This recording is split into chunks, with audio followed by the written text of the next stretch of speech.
Good evening, citizens. We have a roundup of all the court cases that we have this week. Yesterday, we had the case of Honorable Amos Chibaya, the citizens organizer, who was remanded in custody to Monday, 30th September 2024. He had come to court to attend the Budiro 26 case, of which he is actually accused number 1, and he was remanded in custody because he was issued with a warrant of arrest, which he failed to attend to the previous court cases since he was not feeling well. We also had the case of Honorable JZ Timber and the Avondale 64, who were remanded in custody to Thursday, the 3rd of August 2024 for trial continuation. So far, 9 inmates have testified on the case, and cross-examination continues on Thursday in Court 9. We also had the case of Honorable Machinga Utacosta, former legislator for Budiriro, who was granted bail by $100 bail by the High Court, which we paid, and is actually now out of custody. We also had the case of Honorable Kufa Akutizwi of Mabuku, who appeared in court today at Rotten Row Magistrate Courts and was remanded to Friday, the 4th of October 2024 in Court 7 at 11:15 a.m. for trial. We also had the case of Senator David Chimini and myself, Senator Wongai Tome, and also Honorable Gladys Lachwayo and 3 others who appeared in court today for a case that happened in 2019, and it's now 5 years without trial. The 6 have been remanded to 13 December 2024. We also had the case of Honorable Joanna Mamombe, who also appeared at Rotten Row Magistrate Courts and was remanded for further trial. Was further remanded for trial. The case also happened in 2020. And in Gokwe, that's Midlands Province, we had Champion Siam Pondo, who was arrested yesterday and slept in custody, and he appeared in court today at the Gokwe Magistrate Courts and was granted $100 bail. And Advocate Nina Matira of Zetele Chara was representing him. We thank him. We also had the case of Councillor Nobody Makoni, who also appeared at Rotten Row Magistrate Courts today, and by this time of going to press, we've not yet the verdict on the matter. We demand justice for all political prisoners. We demand justice for Senator JZ Timber in the Avondale 64. Free all political prisoners, drop all the charges, grant bail to all those in custody, because it's actually their constitutional right. Thank you.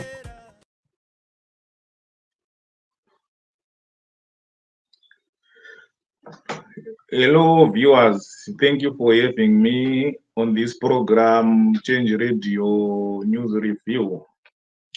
It's unfortunate that we are having issues where the government, the alleged government of Zimbabwe is targeting to persecute members of the opposition or dissent voices, or those people who are suspected or who are strongly aligned to Advocate Nelson Chamisa.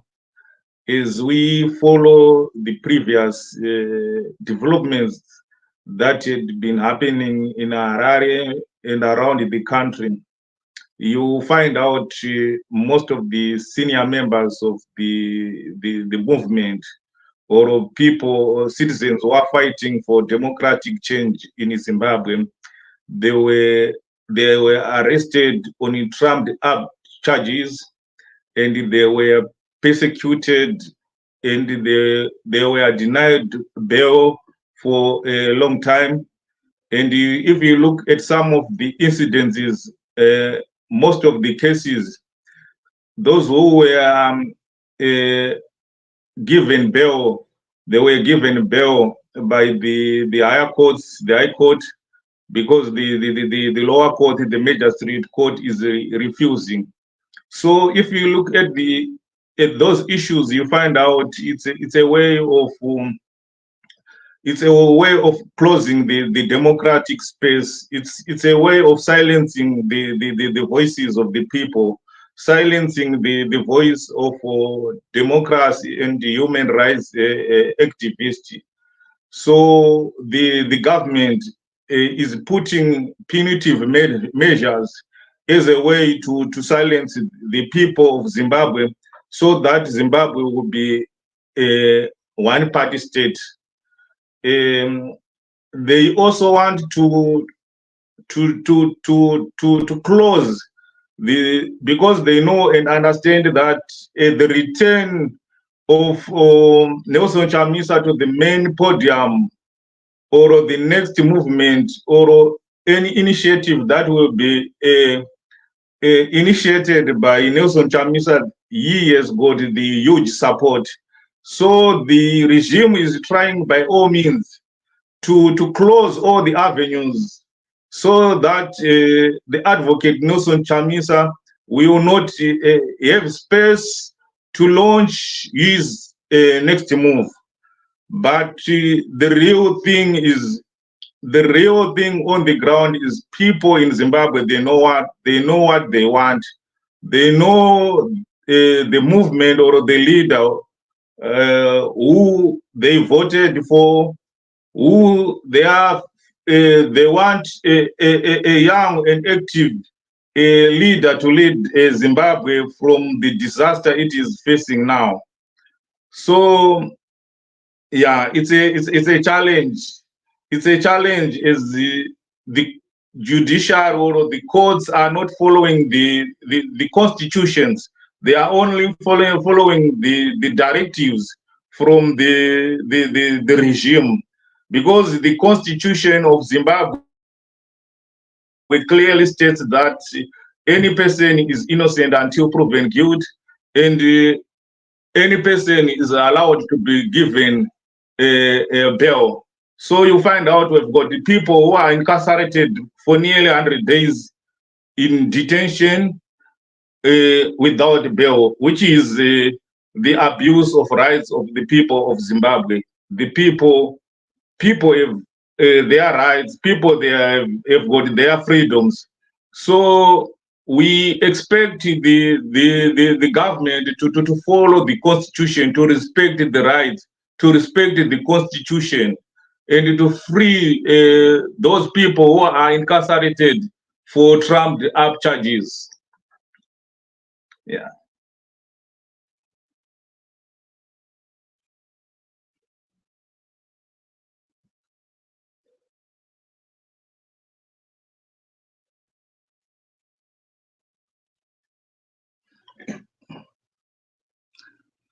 Right. The other issue, Zimbabwe, is the issue of RBZ.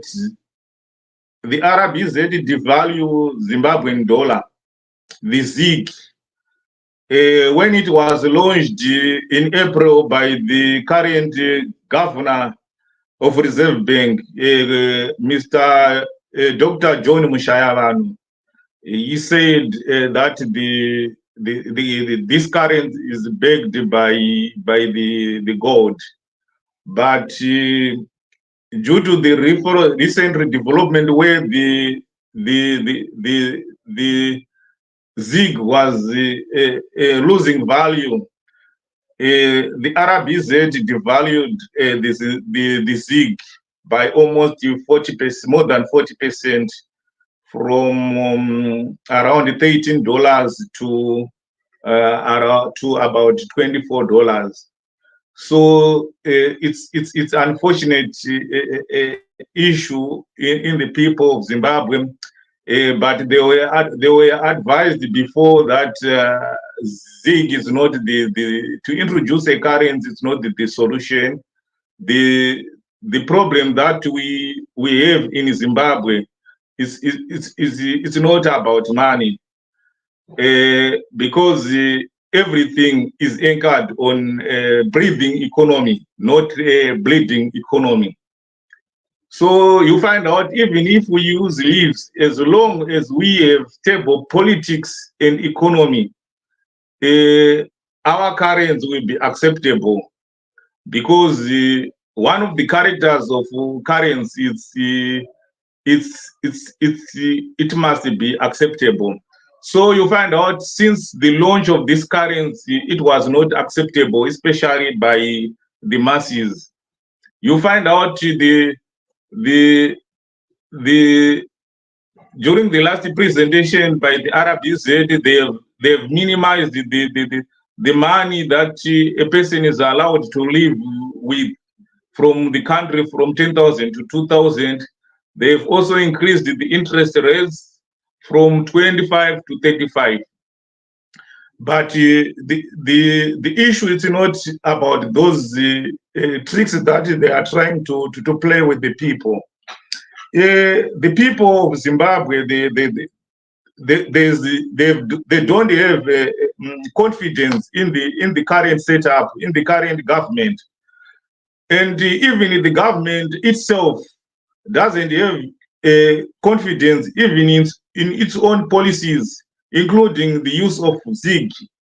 You find out they introduce ZiG, they impose ZiG to the masses, but to passport they refuse the ZiG, to petrol they refuse ZiG. So it's a challenge to the people. People of Zimbabwe, they experienced a lot of disasters previously. As you are aware, in 2006, most of the people, they lost their hard work savings when most of the banks were closed without any notice, and they didn't get any refunds. And you find out around 2016, 2017, the government also just wake up in the morning and say the US is now $1. One US is equivalent to one Zimbabwean bond. So you find out in Shona we say chakatanga ndo chakachenjedza. The people of Zimbabwe, they don't have confidence in the system until we have a system where people have confidence. So you find out we have got factors that causes those all troubles in our country. The major problems or the actors or the saboteurs of our economy is not the business people, it's not the people on the street, but it's the people who are not respecting the rules of the law. We have constitution in our countries. We have got the institutional bodies like ZiG. We have the Judiciary Service Commission, which runs the courts. We have got the government itself. They should follow their constitutions. As long as they don't follow constitutions, they introduce command issues. Like when people they vote, people are not allowed to get the leaders they voted for. The electoral bodies, they impose their own leaders. When it comes to the rule of law, the law is applied selectively. If you try to find out how the economic policies is implemented in the country, you find out the economic policies is not consistent. Then you find everyone is not will not be having confidence in the system. Even if you find when the RBZ governor introduced the ZiG, he was not presenting the ZiG as a technocrat, but he presented like a graduate from a school, a Chitepo School of Ideologies, because he was commanding. He was using the militant tactic to impose the current to the people. So you find out as people of Zimbabwe realize that you want to use command economics in Zimbabwe, it doesn't work. We need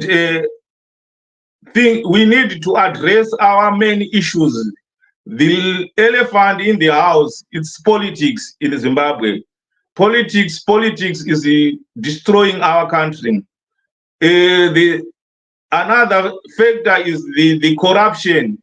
Corruption is rampant. The government should tackle rampant corruption, especially in the minerals and tenders. The government should also respect the business people. those people who have invested their amount of money in the country, who are creating employment, who are paying taxes, the government must hear their voices, those people. But if you look at the moment, the government, they don't respect business people. They respect runners, those people who run fly by the night companies, companies without factories, companies without employees, company who doesn't submit taxes are the business people who understood by the government. While at least the real business people are not respected, their plights are not addressed. If you look, if the business that used to sell goods in ZiG, if they provide goods on credit, they they might run loss because the currency was devalued, the currency lost its value. So you find out those businesses are in trouble, and they will not get any refund or any support to finance the business. That's why you find out we as a country, we are not able to get genuine investors in the country because of those poor policies. Yeah. So it's a challenge for the people of Zimbabwe. It's a disaster for the people of Zimbabwe. Then the other challenge that we are also facing as a country is the priorities. The current government is not taking the social factors, issues of the people seriously. As you are aware, previously, Amazon Dambudzo Munangagwa promised that there will be free education, primary education, but until now the issue was not addressed. But as you know, education is a right.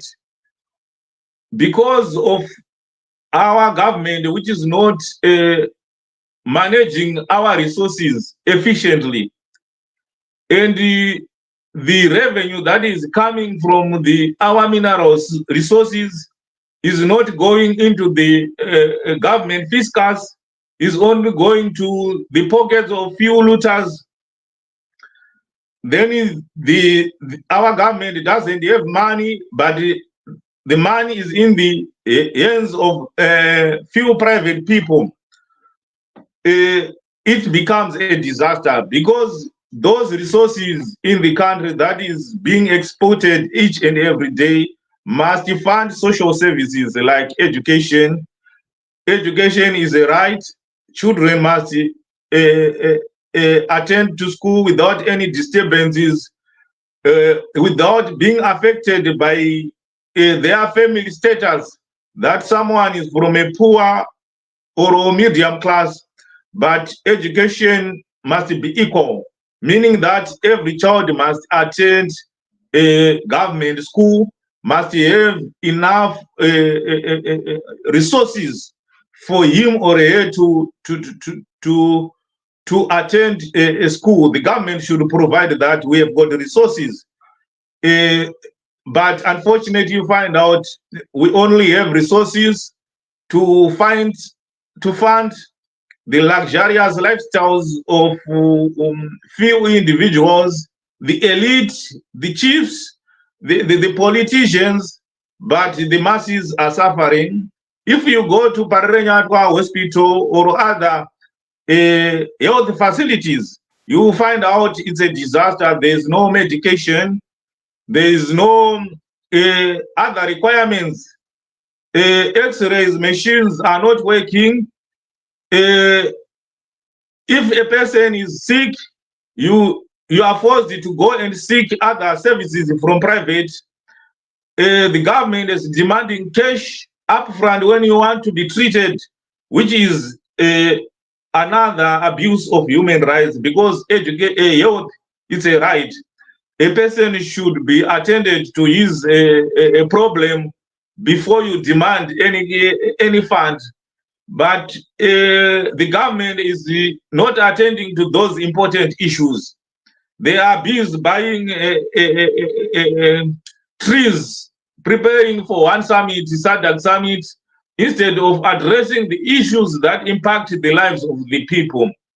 In urban areas or around the country, find out we still have the issues of clean water. There's no clean water in the capital. Most of the people, they are drinking water which is not clean, and those who are fortunate enough, they have volunteers to.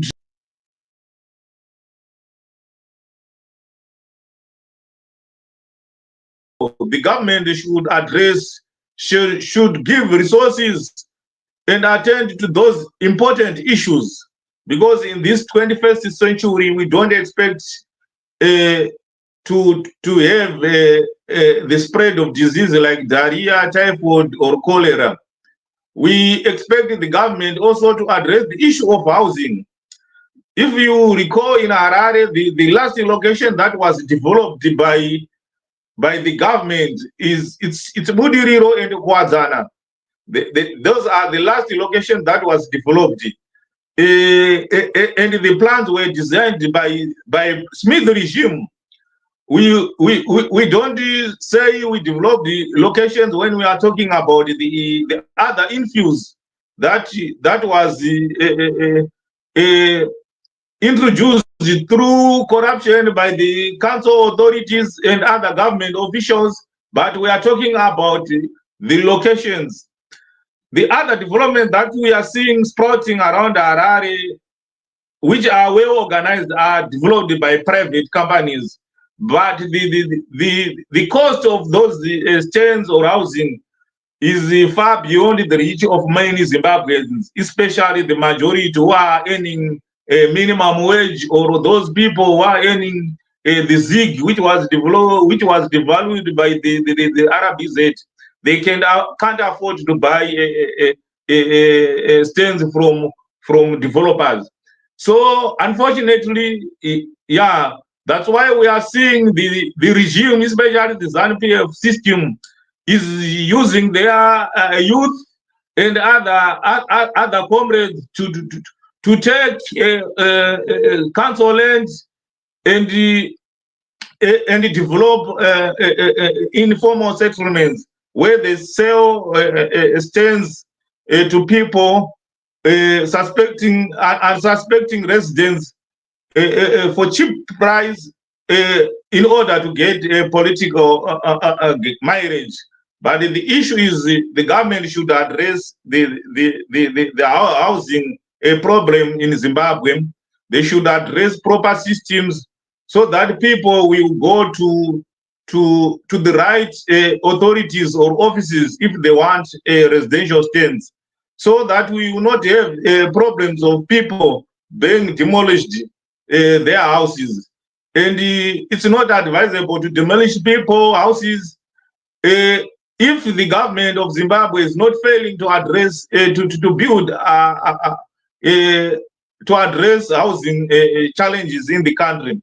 So I urge the government departments and to address those challenges, so that people will have access to all social services.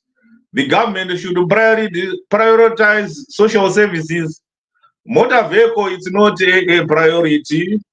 There are important things that should be done in order for the people to live a good life in our country. Yeah, I thank you.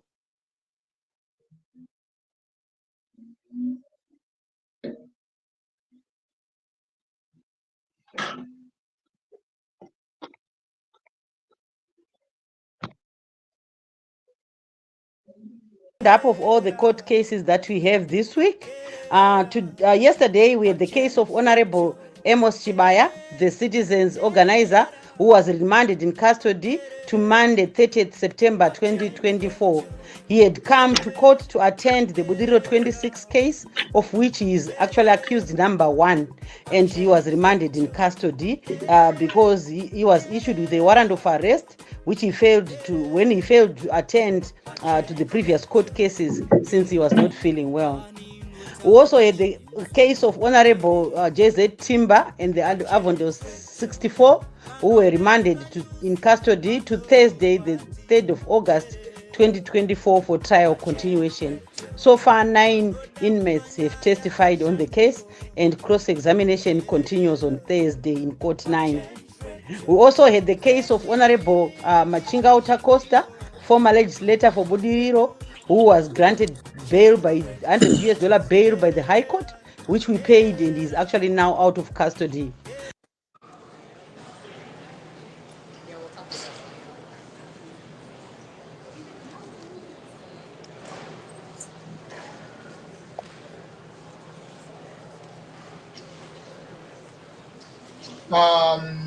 Welcome, Chief. You can take the mic and go ahead. We finished with the few topics we had, so you can maybe add if you have some, then we close.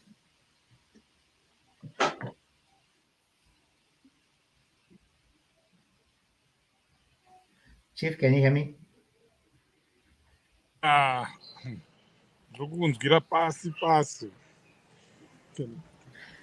Yeah, I was saying we were about to close, so you can take up some of the topics. Then after that, we close. We had discussed the main points, all of them, and we were about to close.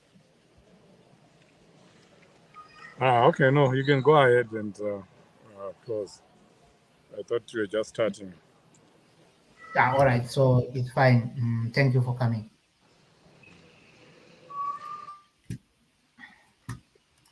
We also had the case of Honorable Kufa Kutizwi of Mavuku, who appeared in court today at Rotten Row Magistrate Courts and was remanded to Friday, the 4th of October 2024 in Court 7 at 11:15 a.m. for trial.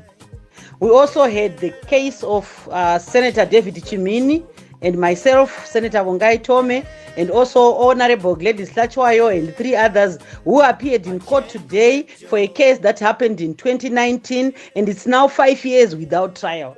The 6 have been remanded to 13 December 2024.